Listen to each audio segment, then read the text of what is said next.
오늘이 납세자의 날입니다. 여러분 세금 성실하게 내십시오라고 하는 좋은 걸까요? 예. 근데 또 이맘때 되면 뉴스를 보면 모범 납세자들이 상 받았다라는 소식도 많이 들려오거든요. 그러면 모범 납세자로는 어떻게 선정되는 거고 어떤 혜택을 받게 되는지 이것도 한번 알아보시죠. 슬기로운 세무생활 누리세무그룹의 김철훈 세무사입니다. 안녕하세요. 안녕하세요. 김철훈 세무사입니다. 어떤 사람이 모범 납세자가 되는 거예요? 그렇죠. 저도 모범 납세자로 선정되고 싶은데요. 이제 네. 매년 국세청에서 이제 선정을 하는 모범 납세자는요. 이제 납세 의무를 성실하게 이행을 쭉 해왔고 국가 재정에도 기여를 하고 타의 모범이 되는 사람을 이제 선정을 하는데요. 네. 모범 납세자로 선정되면 오늘 3월 3일 납세자의 날에 포상이나 표창을 받게 됩니다. 사진도 찍고 맞습니다. 언론에도 나오고. 네.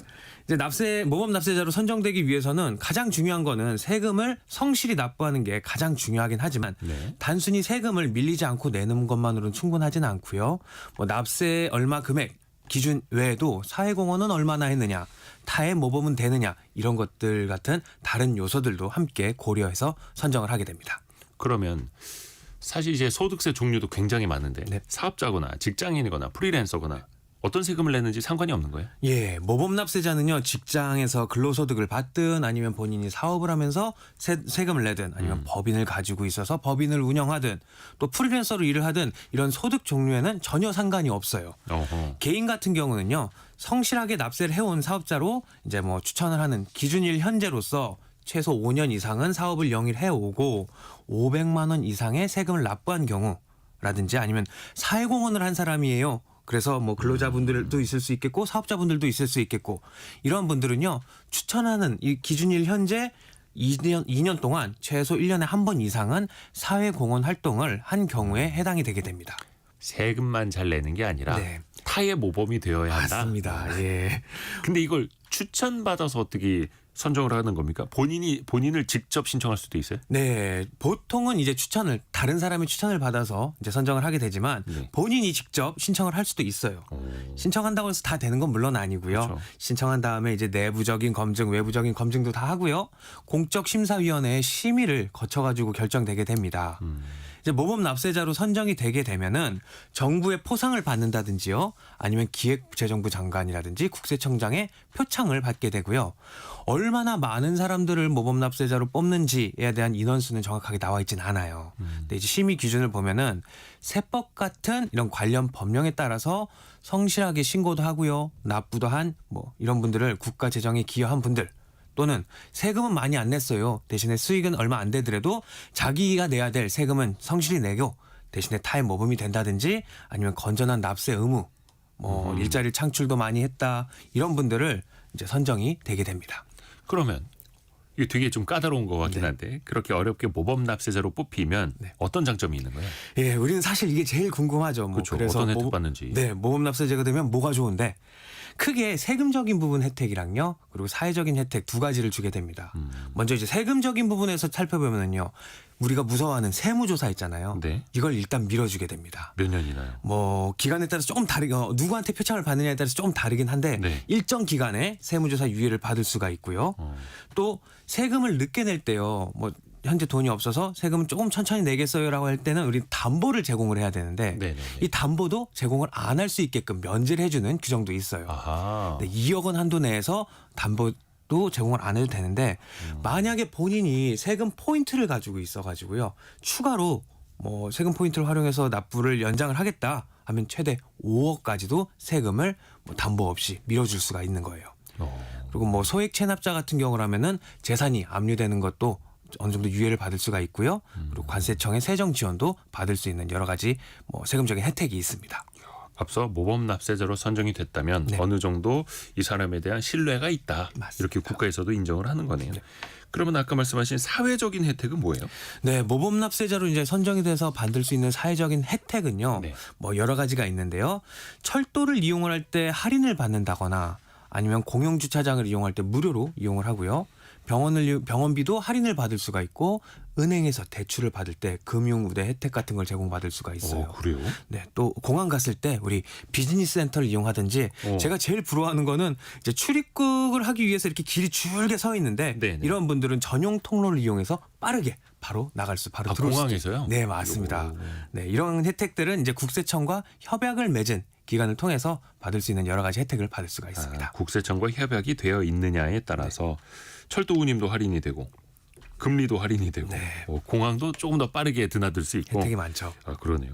근데 예를 들어서 모범 납세자 한번 됐다라고 해서 네. 방심할 수는 없잖아요. 예를 들어서 그 후에 나쁜 짓을 할 수도 있는 거고 그렇죠. 자격이 박탈될 수도 있어요. 네, 이런 경우도 종종 있는데요. 이제 세무조사 같은 것들도 유의해주는 혜택 같은 경우는 뭐 표창을 누구한테 받느냐에 따라서 종류가 다르긴 한데 네. 국세청장 이상 표창을 받은 경우는 3년 동안 이제 세무조사 유예도 해주고 네. 지방청장 이하의 표창을 받은 경우는 2년 동안 유예를 해주는데 이러한 기간 내에서 모범 납세자에게 이제 어울리지 않는 뭐 사회적 무리를 일으킨다거나 아니면 세금을 체납을 한다거나 이제 뭐 중대한 범죄인 세금 계산서를 거짓으로 발행을 한다든가 조세범으로 처벌을 받는 경우라고 한다면은 이런 받을 수 있었던 혜택, 세무조사 유예라든지 이런 모범 납세자 혜택이 중단되게 됩니다. 아하, 그렇죠. 네. 한번 모범 납세자라고 해서 영원한 모범은 아니죠. 그렇죠. 네.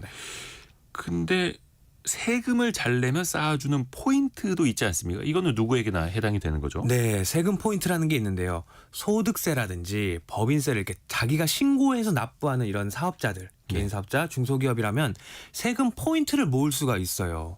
자진해서 납부하는 세금 10만 원당 1포인트 좀 적긴 하죠. 10만 원당 10만 원당 1포인트. 1포인트. 네, 가 적립이 됩니다. 좀 아쉽긴 하네요. 네, 거기다 또 치사한 거는 환급을 받잖아요. 그럼 예. 받았던 포인트도 다시 차감이 되게 됩니다. 네. 세금 환급 받으면 네, 이게 깎이게 되는데 이제 나라에서 고지해주는 세금이 있어요. 세금 종류 중에 이런 건 또 세금 포인트가 쌓이지 않으니까 유의하셔야 되고요. 예. 국세청 같은 경우는 매년 3월에 전년도에 내가 얼마를 세금 납부했는지 이걸 확인을 해서 세금 포인트를 일괄적으로 지급을 하게 됩니다. 내가 얼마나 쌓여있나 확인하는 방법은요. 홈택스나 손택스 앱에서 자신의 세금 포인트를 한번 확인을 해볼 수가 있습니다. 김성림 님께서 홈택스 1포인트라도 사용하면 국립박물관 특별 전시 500원 할인 등의 혜택이 있어요. 이렇게 알려주셨네요. 맞아요. 이 어디에다 어떻게 쓸 수 있는 거예요? 네, 1포인트가 1원이 아니라 사실은 뭐 적용되는 게 조금씩 다르긴 하는데요. 아. 네. 이제 이런 세금 포인트를 활용할 수 있는 곳이 되게 다양하게 있어요. 네. 뭐 CGV 영화관 같은 데서는 영화 티켓을 2,000원을 할인을 받을 수가 있고요. 세금 포인트를 전용으로 사용할 수 있는 쇼핑몰에서는 여기서도 마찬가지로 할인을 받을 수가 있습니다. 그리고 조금 전 말씀드렸던 뭐 인천공항에서 모범 납세자가 이용할 수 있는 비즈니스 센터를 무료로 이용을 할 수도 있고 뭐 국립중앙박물관이라든지 경주 유적지 이런 데 입장료도 할인을 받을 수가 있습니다.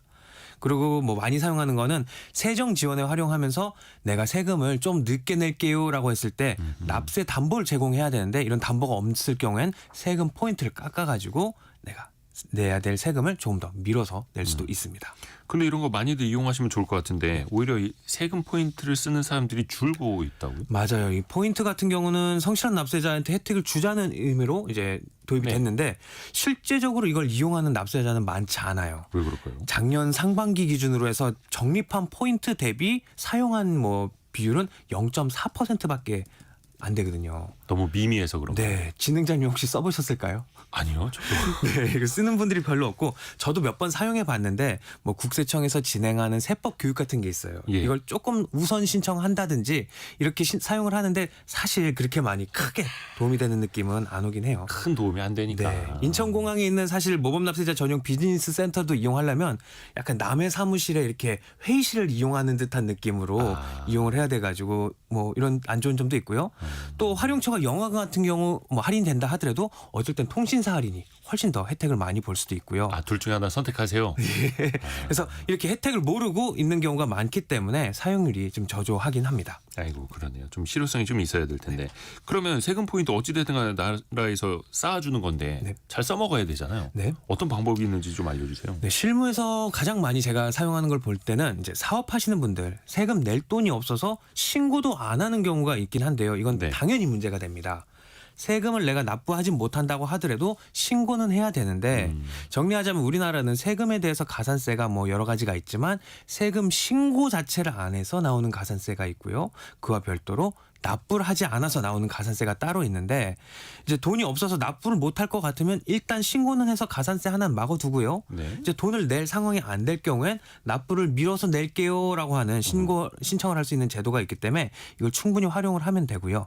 이때에도 원래는 담보를 제공해야 되지만 네. 내가 이 포인트를 사용해서 담보도 안 내고요. 뭐 이자 같은 가산세도 추가로 부담 안 할게요라고 할 수 있는 방법이 있기 때문에 이 점 잘 활용하시는 게 좋을 것 같습니다. 요걸 이제 담보 대신으로 활용할 수도 있다. 네. 그러게 우리가 몰라서 못 썼던 세금 포인트까지 알아봤고요. 오늘 납세자의 날이라는 것도 다시 한번 또 상기할 수 있었습니다. 김철훈 세무사였습니다. 고맙습니다. 감사합니다. 감사합니다.